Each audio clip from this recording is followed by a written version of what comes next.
we're adding a monitor here, and then the flags would be behind the monitor. Fantastic. Okay. Thank you. Okay, can I get a motion to approve the agenda, please? I'll make a motion to approve the agenda. Motion by Councilmember Pershman, I'll second. second by Councilmember Conrad. Any further discussion? All those in favor say aye. Aye. Opposed, same sign. Motion passes. Doesn't appear to be anyone here tonight for community comments. Presentations and reports. We have the 2025 Audit Report. Ms. Tschudi. Thank you, Mayor and Council. The city has completed their 2025 financial audit, which was prepared by Abdo. And tonight we have Alex Triple from Abdo Services here to present the financial audit. It went extremely well with our new accountant Mallory by my side. So yes, Alex will present, and then I'll be here for questions. Alex will be here for questions, and that will be it.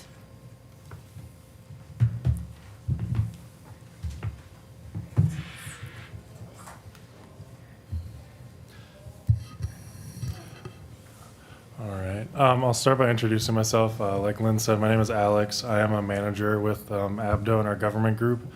I've been with Abdo now for 6 years and been able to work on the Carver audit every year since I started, except for last year I was on paternity leave. But I've gotten to know Lynn and Brent very well, and we like working with them, so excited to be here and I can go through the audit for you guys. Starting with the audit results, that first result there, that unmodified opinion under GAAP, that's a clean audit opinion. That's saying that the financial statements are stated fairly in all material aspects. That second result there, the Minnesota legal compliance testing, we do have one instance of non-compliance there related to the approval of checks. That testing is just testing of state statutes, making sure that payments are made on time, the bid process is going according to state statutes, stuff like that. The preparation of financial statements finding is what we've had that in the report every year. That's nothing new. And then, like I said before, that presentation of approval of claims. We talked about it during the audit a little bit. It was just about the different reports and staff that was involved. Stuff just slipped through the cracks there. So because that violated state statute, it's included in the report. I've seen and heard that it since has been corrected. So we have no concerns moving forward.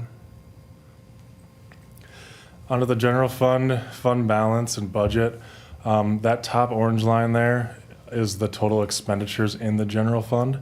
And then that yellow line is the fund balance percentage of those expenditures.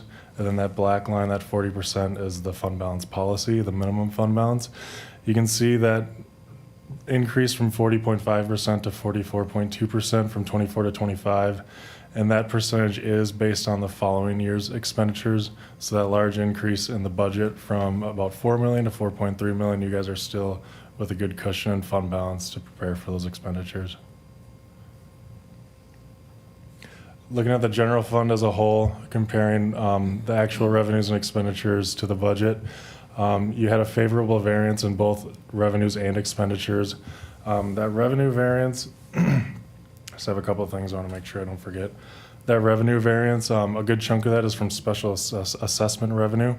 You guys didn't have that in your budget, but you brought in about $54,000 in special assessment revenue in the general fund.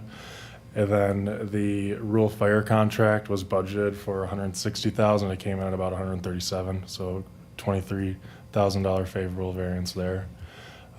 Expenditures, you guys were under budget by $175,000. A big chunk of that was the police contract, which was budgeted for $330,000, and it came in at $230,000. And then moving on to the general fund revenues by type, you can see the taxes increase there as a direct reflection of that increase in the tax levy of about 11%. About 6% of that went to the general fund, that increase. It didn't increase exactly 11%. This is just showing the general funds portion. And then another thing that kind of stands out in this graph is that intergovernmental revenue dropping off. In 2024, you guys had that FEMA grant revenue. You guys didn't receive that in 25, which is the reason for that decrease. Looking at the total expenditures in the general fund by department, that general government increase is mostly a result of the wages increasing based on that comp study. And then in the public safety fund, that drop off again is costs related to the flood control and that FEMA grant. Public works staying pretty consistent. And then that other section is made up of interest revenue transfers, stuff like that. And you guys didn't transfer out as much out of the general fund in 25 as you did in 24.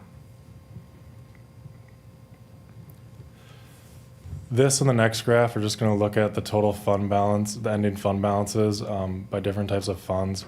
So these special revenue funds here, you can see they remain pretty consistent from 24 to 25. No real significant activity that impacted those fund balances.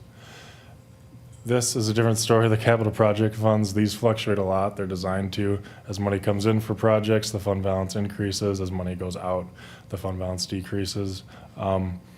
Nothing of concern here. These funds are operating as they're supposed to. So just kind of more of a general sense for where things ended up at the end of the year compared to last year.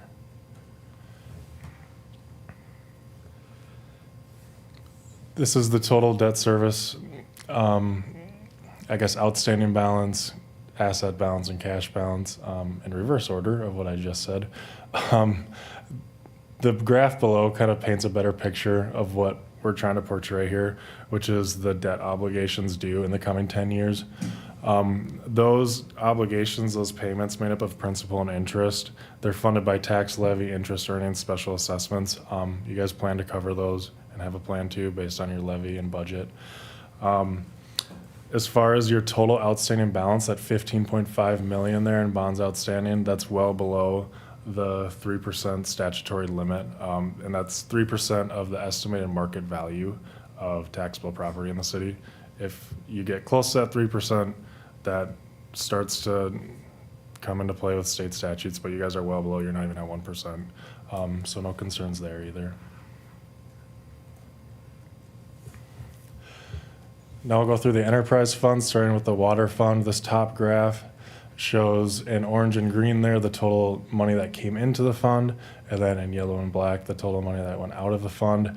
The water fund remaining pretty consistent in both revenues and expenditures, increasing a little bit. And then down below is the total cash balance within that fund. That black line being your target minimum cash balance, which is 6 months of operating expenses plus whatever debt obligations go with that fund. So you guys are well above that goal for cash balance in that fund.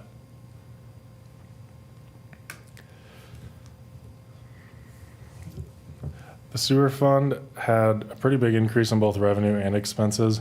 Those revenues, that big increase there is due to that $5 base fee that was implemented in 2025. And then those costs went up. There were a lot of repair costs that went into the sewer fund in 2025. So that cash balance decreased a little bit as those expenditures exceeded revenues. But with that new implementation of that base fee, we'll see revenues kind of continue to stay steady while that was maybe an unusual year in repair and maintenance costs. All in all, still above that target cash balance in the sewer fund. A large increase in revenue in the storm fund as well. Rates in the storm fund increased 36% from 24 to 25, which is why that revenue shot up while expenses remained pretty consistent to the prior years. And then that's reflected down below, that large increase in cash balance, well above that minimum target balance in cash. This shows the total cash across the whole city, governmental funds, enterprise funds. As you guys are getting into the thick of these big projects, that's expected to go down from 24 to 25. I mean, you guys got financing and funding for that, and so as those projects continue, that balance will trend down. Nothing of any concern there.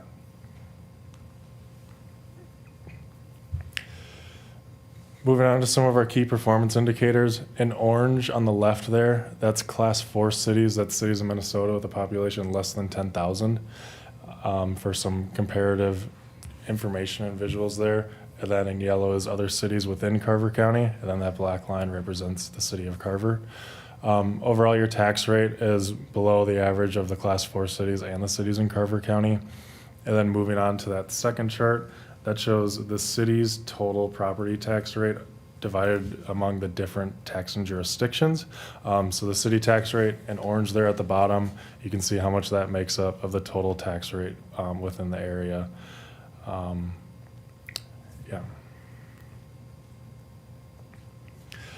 Moving on to debt. Debt relative to the Class 4 cities and the other cities in Carver County, you guys do have a much higher debt per capita, and then as a result of that, your debt service expenditures as a total of your total expenditures is well above. That kind of comes with how much you guys have going on here. You guys, I work with a lot of cities all year. You guys have significant infrastructure that you guys are working on. In our opinion, that's not a bad thing. You guys are levying for it. You can fund it. Obviously, the downside of that is having to levy more and increase other costs. This shows the total current expenditures per capita, how you guys are using your money per citizen comparatively to, again, to those Class 4 cities and the cities within Carver County. And that is all I got for you. Here's the rest of our team. I'm happy to take any questions that anyone has. And if you think of something after I leave, ask Lynn, and you can shoot me an email too. I don't need to put you on the spot either, but yeah, if there's anything you guys are wondering about or any questions, I'd be happy to answer. Questions? No questions. Maybe just a comment. You know, when I hear favorable variances, I want to make sure that I state that I don't think favorable variances happen without an unwavering eye on cost control. Same as expenditures per capita. I think that's really the work of the city, so I don't want that to go unnoticed. City employees. Thank you. Yeah, and I think we all know that the weeks leading up to the week of the audit is some stressful times for our finance staff. So Lynn, and please pass along to Mallory, like, really good job. I know it's a lot of blood, sweat, and tears, and not only was the work that you did to prepare for this great, but like clearly the results demonstrate a lot of really good work. So thank you. Thank you, and it's been a pleasure working with Abdo too, so. Good job, too. With that, I have one quick question. Oh, yeah, go ahead. So, your first slide there, we had one instance of non-compliance. So how have we fixed that, or will we be fixing that? We did that in a meeting recently. So if you look at the claims that were presented this evening, you'll see that we are now listing the check numbers in sequential order of what is being presented to be approved for the claims. Both electronic checks, ACHs, EFTs, and physical checks. And then that way, it gives us a starting point and an ending point of what checks are being presented. Whereas in the past, it was just a total number, a total amount that was being presented to council. And that left more room for error depending on what parameter was chosen for the report that was being presented. So that's the change that we made. Okay, thanks. And I just wanted, being that it was brought up, if anyone is watching and they had a question about that. Yep. Thank you. All right, with that, I'll make a motion to accept the 2025 audit. I'll second. Motion by Mayor Johnson, second by Councilmember Sayer. Any further discussion? All those in favor say aye. Aye. Opposed, same sign.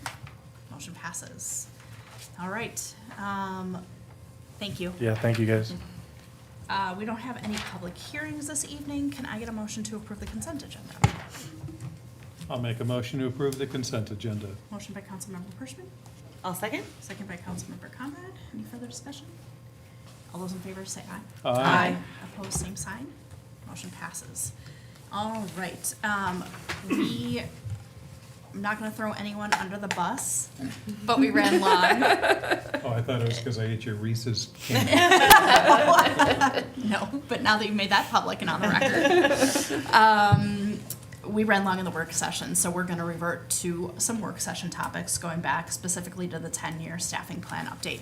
Just a reminder for the tens and tens of people who are watching from home, these are our casual conversations. These are concepts and plans and thoughts and ideas that we are seeing for kind of the first time. So with that, let's continue talking about the 10-year staffing plan update.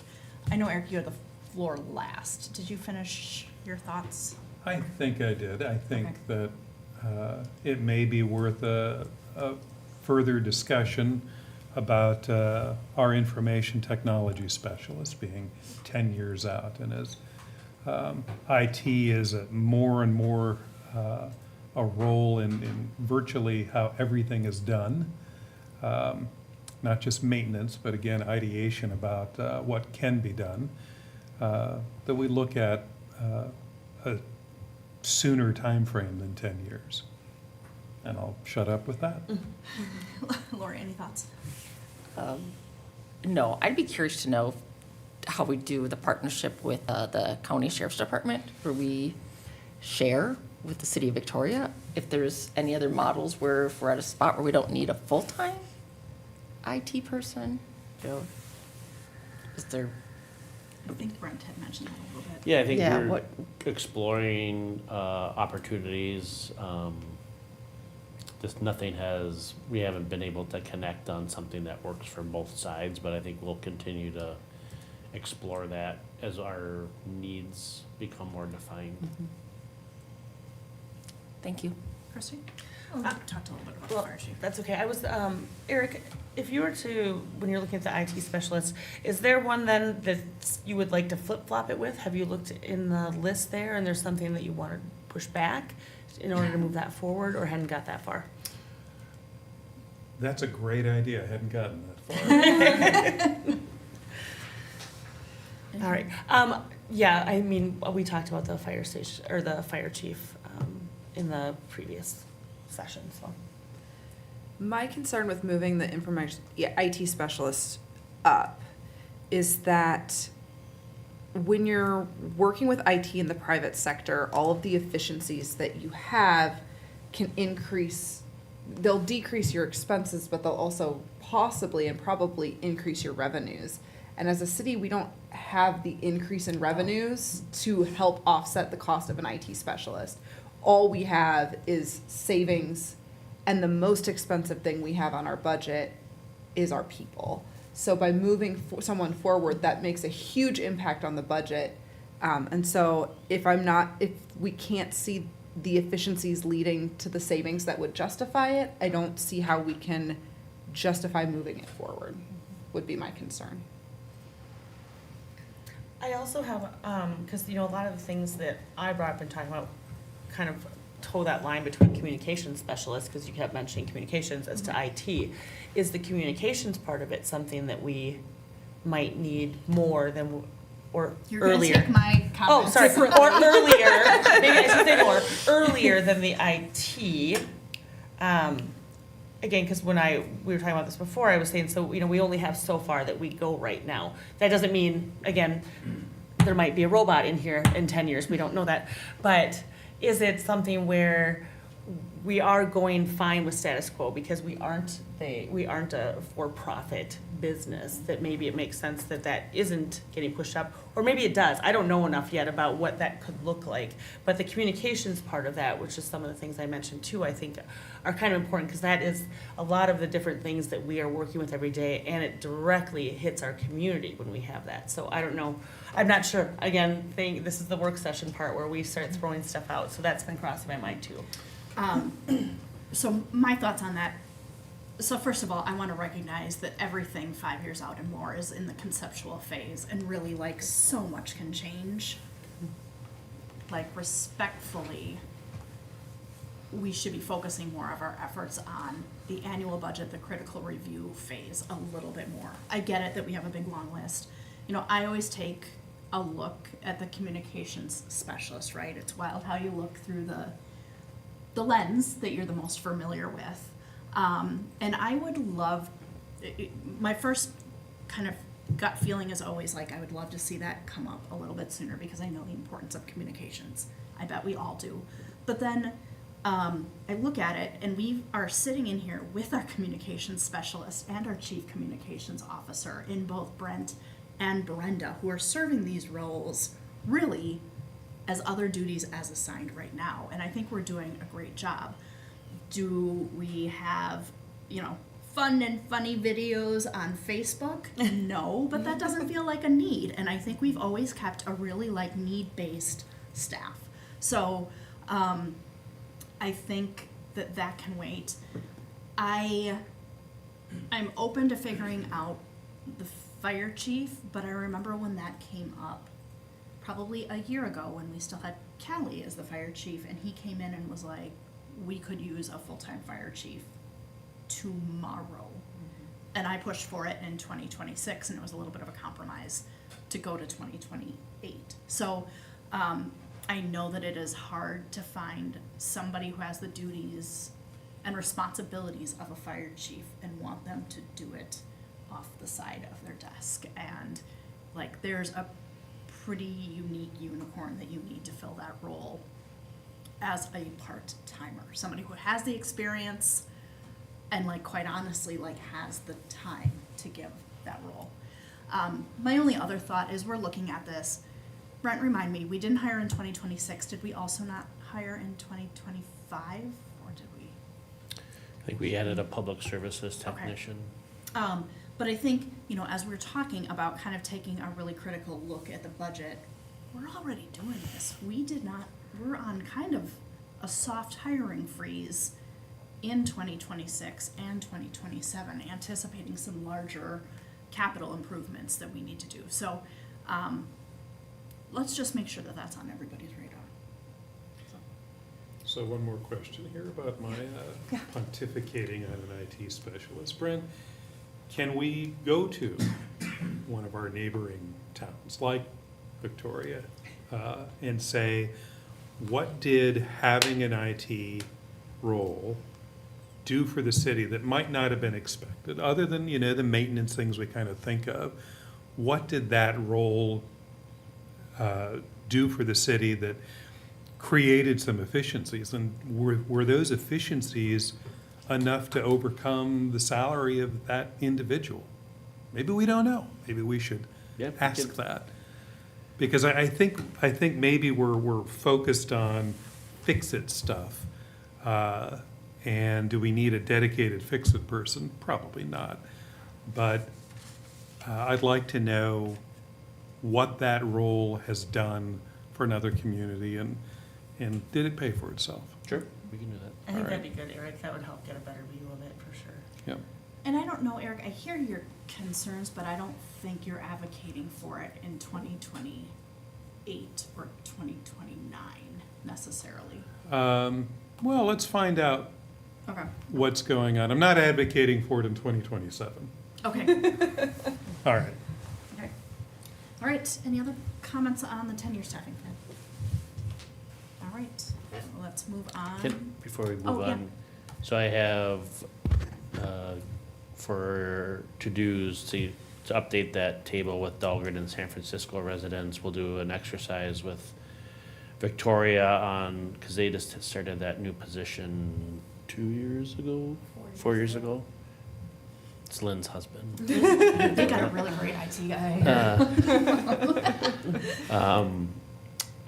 But do you want, are the inputs good for this year, or do you want to see this back again with that data before we input it into the Northland analysis?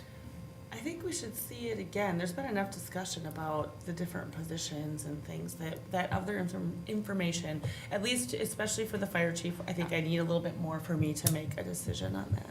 Okay. Can I ask one more thing about that? When you're checking on those numbers for the fire chief, can you talk to Chaska and Chan and just see what that motivation was at that, why they went to fire chief? Like you said, it might have just been the way of the world, and most cities were doing it at that point, or what it was that made them hit at 23,000 rather than 15,000 or whatever it might be. Do you want the townships that they serve as well? The populations of the townships that they serve? Or does that not? That's kind of here or there for me, but. Okay, Got it. Okay. thank you. All right, city managers report.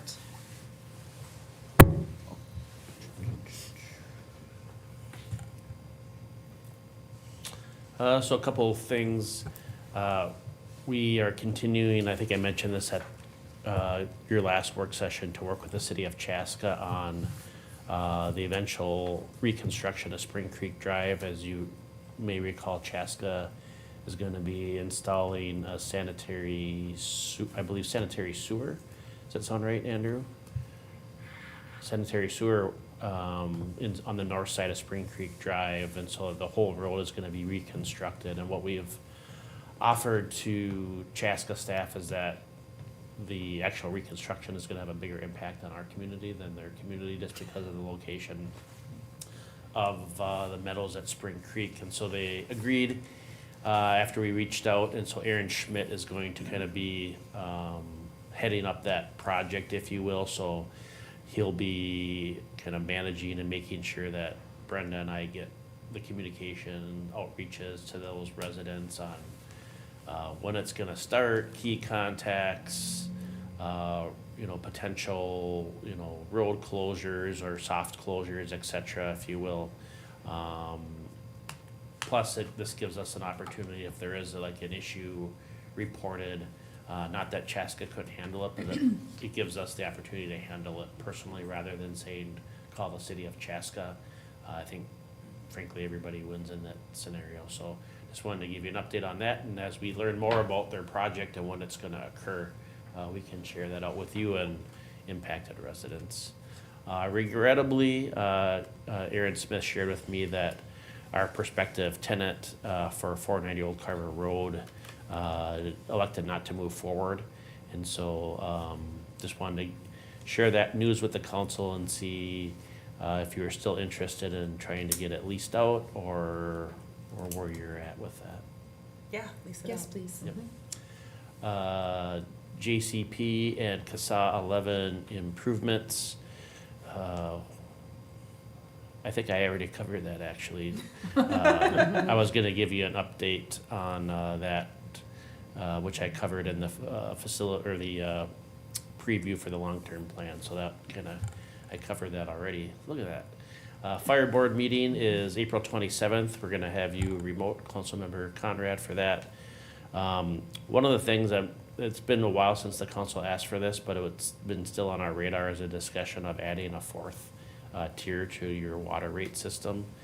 So we've been working behind the scenes on that with help from Northland and the finance team, and so we're gonna have a discussion on that at your May 18th work session. We'll have a kind of a conceptual fourth tier and show you the impacts, and you can kind of brainstorm what you like or don't like about it and decide if that's a path you want to move forward with. The concept behind it is developing a fourth higher tier on a high water user to kind of somehow manage that highest use that drives the need for additional infrastructure. So I know it's been a while, we're doing that work, just want to check in and make sure that's still of interest to the council. Yep.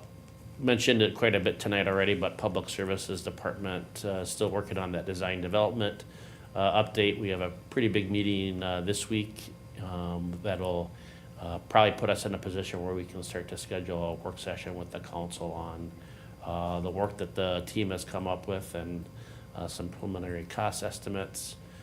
Spring hydrant flushing has begun, so you'll probably see some signs and notices on website and social media. And then just a little commercial for the spring organic collection. That'll be May 2nd at Carver Station. Thank you to Andrew and his team for staffing that. And again, a thanks to Lynn and the finance team for a great audit. Great, thank you. Up next, we have city council requests. Eric, you wanted to revisit the cell phone policy. I do. So during the last council meeting, we discussed, or Brent socialized, allowing council members to participate in the $70 stipend that city employees receive for their cell phones. And I made a quick decision that wasn't something that I needed, and therefore I didn't think it made sense to increase city costs for a benefit that I just, again, made a pretty quick decision about in that meeting. I noodled over that for a while, and none of us are on city council for the money. I go back to the stories you talk about when you're meeting with middle schoolers and they ask how much we make. And, it might be pennies on the hour if you really broke it out. But the stipend is to help offset costs. And it's a varied cost. We all have different levels of participation in what we do for the city. And I think I made a mistake in imposing what my needs or are for other people to utilize the stipend to offset whatever costs may come with your participation in the council. So what I asked for is that it be represented. I'd like it to be an opt-in, so it is not something we just automatically receive as a city council. If it's something that you think helps offset the costs that you have for the work that you do on this council, I think you should be able to opt in and receive that. So that's my opinion. So I don't know what that means from a, Okay. Does anyone else want to revisit that? I'm happy to revisit it. I'm fine not going back to it. I don't think it's necessary. I would like to revisit it. Okay. I don't have any desire to revisit it, but I'm outnumbered here.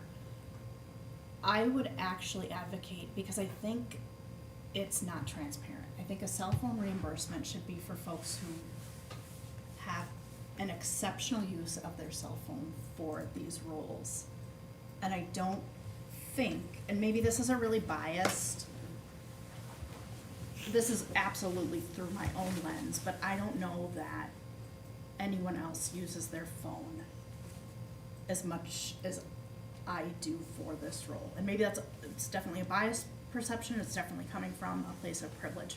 But what I'm trying to say is I would almost favor taking a look at our salary structure or our per diem per year, so that it's a little bit more straightforward. Because if you're not making, if you and Brent aren't connecting on the phone, if you aren't sending tons of texts, if your cell phone isn't for the city's role, it seems not transparent to be reimbursing you for cell phone usage. We all have cell phones, but I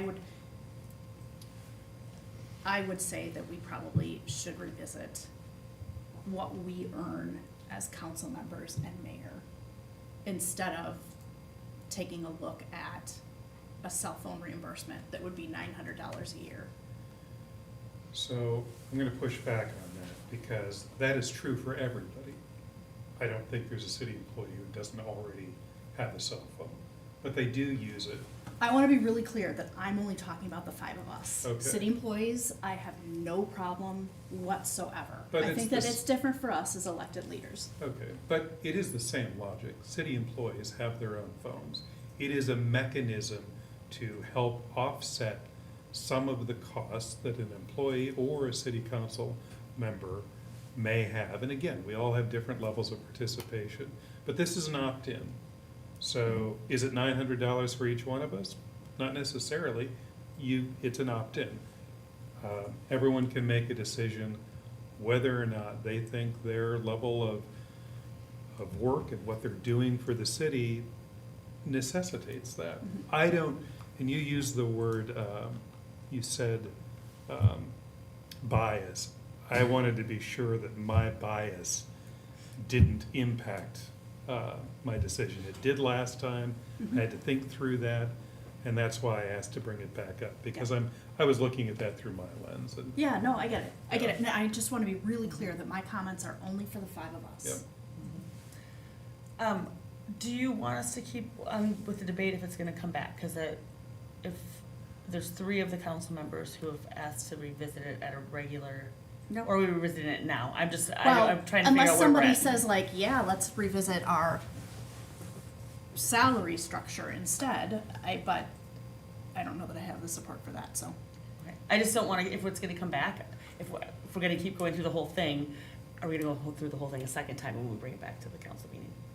Is what I'm asking. You asked me. do we want to go through the whole process of debating now? Because we had 3 that said we'd like to revisit. Is this our only revisit, or are we looking to bring it to like a council meeting to revisit it? Oh, Brent just put his finger up, so I wanna make sure. See the policy Yeah. before we agree to it. No, that's not what I'm saying. Yeah, That's that, not what I'm saying. if the council says they, like, when I hear revisit it, it means that we'll put draft language in a policy for you to Okay. consider with the entirety of the changes. Okay, And then thank you you. can push, pull, or whatever, what you like and don't like in that setting at a future work session. I think we're meeting as a team here in a few weeks to discuss the draft that we do have. Okay, thank you. I just wanted to make sure the revisit was what I was thinking revisit. was Yeah, what no, everyone this else is isn't thinking. like, Yeah. and done. Now we've got a policy. Well, I know that. So my thing, the reason I'd like to revisit it is the fact that our cell phones don't turn off at 5 p.m. I mean, this is how we are expected to be able to be reached by the public with our cell phones. I get numerous texts or phone calls on mine, but to me, it's more the expectation that this is another avenue that the public can reach us. If I said, I don't have a phone, and I just don't have a phone, I think it's a disservice to the community to have access to me if they want to talk to me about whatever issue it might be. So for me, I'd like to revisit it. I think it's an expectation that the community is able to contact us that way. It's an expectation that we are able to move, with staff and ask questions, and they have the same. And when we look at our staff, where we are staff and we aren't staff, we're council, but there's an expectation that we are reachable and that staff is reachable. And I think that goes the same for us. So those are my reasons for wanting to take another look at it. Okay, I am outvoted, so we will revisit it. Okay, let's go back to, communications. The monthly reports in our packets, council communications. Kayla, you wanna go first? I'll start. So last week, we had the planning commission meeting. It was a big meeting. We saw and heard a lot of things. The big things is the preliminary plating and rezoning for the enclave, which is the old Lynn property. Kind of the good news is the thing that we've talked about over and over and over again with that project was the concerns about the sound rating for the proposed townhomes up there. It looks like D.R. Horton has created a very workable solution, both to address the sound and the visibility on Highway 212. So that looks like there's some real work that's been done there. Similarly with that park that we were all kind of concerned about, for those of you who haven't had a chance to look at the new preliminary plating, they actually removed a couple of lots at the end of that cul-de-sac where the park would be to make the park more open and visible to everyone as opposed to being kind of hidden in somebody's backyard. So they have definitely taken our concerns into consideration, and so that went very well and was approved by the Planning Commission. We also talked about the changes in the final, well, no changes in the final plat, but the changes in the plans for what was formerly the United Properties up off of Commerce Drive. That they're not changing the platting at all. It's just the first building's gonna be bigger and the second building's gonna be smaller. Total size of the two buildings together is gonna be about the same. The platting itself is the same. So that was approved, moved through, so we'll be seeing that shortly here. And just so that everyone knows, there were community members there that were asking if we knew the user was going to be a data center or not.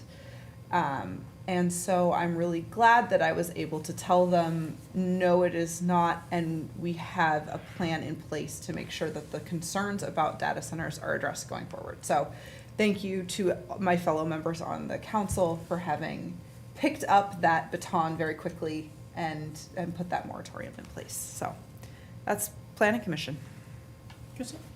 All right, we're gonna just keep talking about moratoriums here. So, Kayla, thank you for that, because I actually have heard, we have been on people's radar of people that don't live in the city of Carver have talked to me and said, hey, I saw the city of Carver put this on, and they were very supportive that we were so proactive in doing that. So yay to everyone in the room who worked on that, because I just think it's interesting when people who don't live here come up and are excited to see that we're have an eye on something that isn't here yet. This is also outside of Carver, but there's something happening with the city of Lakeville right now. I don't know if anyone's been seeing this or paying attention, but they may be voting on it tonight. A moratorium on development, because they are nervous about infrastructure, school capacity, a whole list of things that they are actually considering putting on a year moratorium for development in the city of Lakeville. One thing that in a number of the articles that they're talking about is local controls and being able to keep their local controls. And there's something, I believe something is happening at the state where they're talking about this right now, as they always are, but something possibly more. But that gets noted in a lot of the write-ups that I see about it. So if you're looking for something, again, a little outside of our space here, but it's kind of interesting information to look at. There was an article in today's Star Tribune about that, Was and it? how, like, kind of how you summarized it. The bigger part is the schools and the infrastructure, but the smaller part is this legislation that they said was gonna be voted on today. And I don't know how that vote Yeah. went, but, it's what I've been updating you guys Mhm. on, and that the league and the Association of Counties and the Association of Small Cities and pretty much anybody that's local government related has been fighting for years. This year has been a little bit more palatable proposal that the league has hasn't been as on the defensive about, because after year after year after year of just saying no, they're taking more of a negotiation stance. And this has a little bit, it depends on your perspective, right? And we could have 5 different perspectives up here. But in general, what I've seen over the years is this has more opt-outs and isn't as one size fits all as previous bills have been. I still wouldn't be opposed to just saying no all the time. So that is my pie to the League of Minnesota Cities. But anyways, take a look at it. It's some interesting reading, interesting things to see what's happening. But and then your disagreement, not your bias. yeah. And then we have the Lions Pork Chop Dinner is coming up this Friday night. So 4 to 8 downstairs here at the City Hall in the community room. Come by and support the Lions Club, and you don't have to make dinner or do dishes. So it seems like a great idea. That's all I have. Lions always make a great pork chop. Yep. Lori. I do have an update, and probably a great example of local government control. So last Tuesday, April 14th, I attended the Heritage Preservation Commission as a council member liaison, and just really great collaboration among the commissioners. There was one main topic on the agenda, and the commissioners were able to give real-time feedback. Paul Newman from Carver Insurance Group, he shared in a presentation his preliminary design. And so it was good to see them kind of walk through that real time, and just getting that real time feedback I thought was really great. So good collaboration in that group. So thank them for their volunteer time. That's it. Eric? Well, since I already made the meeting run long, I don't have any more comments. You know, and it's this time of year, it's pretty important when you make meetings run long, although I don't think Carver Creamery is open on Mondays yet. I'd have to double check that. I know. The sign said open when I walked by. Oh, did it? At a certain Uh-huh. time of the year, they're open until 8 o'clock. So I will make my updates quick. I already mentioned about how Brent and I met with Liz Steinbow from Emmer's office on April 4th, and she was the one who encouraged us to continue to apply for project funding. On April 15th, the school district has coffee with the cabinet, and they were at Getaway Motor Cafe. Dr. Rathke, Erica Merrick, and Kaylee Haga were there, so it was good to see them. On the 16th, we had a League of Minnesota Cities board meeting, and one of the highlights from that is we got a legislative update from their intergovernment relations team, talking about legislation that is in the State House talking about data centers. So just want to share that with you guys, with the caveat that this was accurate last Thursday, and things change quickly in St. Paul, especially this time of year. So outside of data centers, the IGR team felt that there was a 50-50 chance of a bonding bill this year, which feels like really strong odds from what I've believed previously. Data centers, there were at one point 25 different bills. None have advanced. There's strong bipartisan interest in prohibiting, strong bipartisan interest, period. There was a bill that was looking to prohibit the use of any public employee to enter into a non-disclosure agreement, except for state public officials, which is like such a bummer, because that was the hearing that We we were at went that to hearing, at Day yeah. of the Capitol, which was like, this sounds so great. And it's one of those like, okay, what is the saying? Good for thee, but not for me. Like, but I think that that's a start. There's also some talk about putting in some hurdles for high water users. Folks who use 100 million gallons a year or more face additional scrutiny from the DNR. There'd also be additional scrutiny if the user takes more than 50% of the city's water budget each year. So they said still very messy, but a deal could pop at one of the last minute deals at the Capitol was kind of their feeling. I'm sorry, so who is this user that they're expecting? Is this the, A data center. this is the data center? There, Yeah. okay, that, Yeah. this is just data center. Well, I think it it can could be anybody, but they is said, there anything else that would, like bottling Yeah. facilities, Okay. like water bottling and like beer production. okay, So okay. just high users Okay. in general of water. Let's see, switching topics. On last Friday, we had the community leaders meeting. Folks at the school district are super thrilled with the progress that they're making on the bus garage. We also learned about their graduation rates, which are all heading in the right direction. Also last Friday, we had the Carver Business Alliance. It sounds like there is some staff already working at Les Schwab, and the folks from Hometown Bank said that they're really great people and super community-minded. I haven't headed up there to try to meet them yet, but when the folks from Hometown Bank, who are super community-minded and super great, say that another business kind of shares that same philosophy, that's a high bar that I'm really excited to see continued. So, last but not least, last night was the second to last official Carver stories for the season, because last month it was so snowy on the third Sunday of the month. They're probably going to extend it until June, but the two interviewees were two members of the band, the Polish Playboys, which were really popular down at the Riverside Ballroom. And then I can't remember her name, but the woman grew up on a farm where Fleet Farm is now, and she used to love to go down there. So telling stories about like getting home a little too late in the morning. And My dad's band used to play at the Riverside Ballroom, so. well, Yeah. you should have him talk to Annette, because I'm sure she'd want to do an interview with him. Just looking ahead real quickly, I had the Lions Pork Chop dinner on my list. On Wednesday night, I'm leading a hike to the Cheese Cave. And then on Saturday, May 2nd, from 9 to 11, I'm doing mayor's office hours. So that, y'all still have 10 minutes, maybe, to get to the creamery if they're open. I would entertain a motion to adjourn. So moved. Motion by Councilmember Pasco. I'll second. Second by Councilmember Pershman. All those in favor say aye. Aye. Opposed, same sign. Motion passes. Good evening.